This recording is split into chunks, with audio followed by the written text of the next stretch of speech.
for me, May 11 can be considered as a date for a possible plenary vote. I think that is a Monday, no? What is about Monday? Kasi Monday usually present lahat ng House members, no? Sa susunod na buwan, balik sesyon na ang Kongreso at isa sa inaasahang haharapin ng mga miyembro ng House of Representatives ay ang reklamong impeachment laban kay Vice President Sara Duterte. Ayon kay House Committee on Justice Chairperson at Batangas 2nd District Representative Jervy Luistro, kapag natuloy ng pagbotohan bukas, April 29, ng House panel kung may probable cause o sapat na batayan para umusad ang proseso ng impeachment laban sa Vice Presidente. Sa May 4 nila target na buuin at pagtibayin sa komite ang resolusyon kalakip ang rekomendasyon sa impeachment complaints. Anuman ang desisyon ng House panel, isusumiti ito sa House plenary sa kaparehong araw. At sa May 11, inaasahang maisasalang ang resolusyon para desisyonan ng plenaryo ng Kamara. And then kung mangyayari talaga itong approval on May 4, we should be able to transmit it on the same day to the plenary.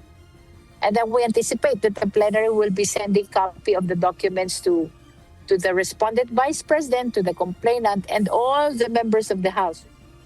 Boto ng 1/3 ng mababang kapulungan o 106 na mga kongresista ang kinakailangan para maiakyat sa Senado ang Articles of Impeachment laban sa Vice Presidente.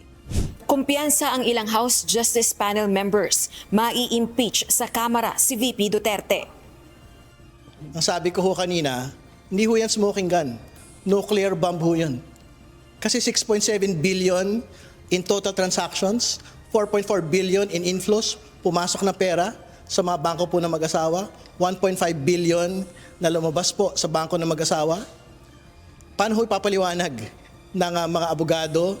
Think at the minimum ho, yung 106 members na kailangan po ay makukuha. Matibay na yung batayan. Buti at nagkaroon nga ng Committee on Justice hearing dahil nasiwala talaga sa publiko na mayroon talagang basis. Winaldas talaga yung confidential funds. Pinapabalik nga ng COA.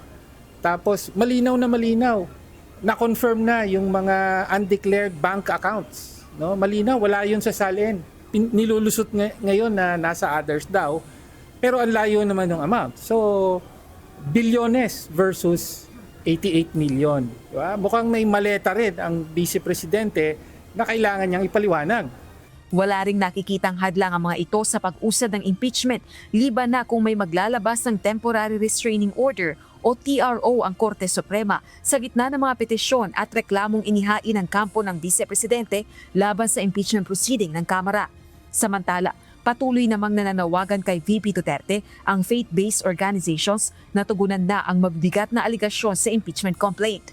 Anila, malinaw na responsibilidad ng pangalawang Pangulo na humarap sa pagdinig. Ginawa ng mga ito ang pahayag ng dumalaw sa Kamara para makipagdialogo sa isang House Justice Panel member. Bigyan na natin ng tuldok ito. Tuldukan na natin yung mga technicalities. Answer substantively yung mga charges.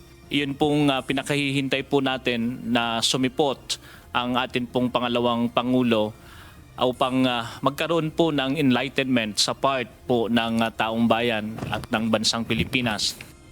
Nauna nang iginiit ng kampo ni VP Duterte na handa itong harapin ang mga aligasyon laban sa kanya sa tamang forum o kung aabot ito sa pagliliti sa Senate Impeachment Court. Rosalie Cruz, UNTV News and Rescue. Diyos ang aming sandigan, serbisyo publiko ang aming pinahahalagahan.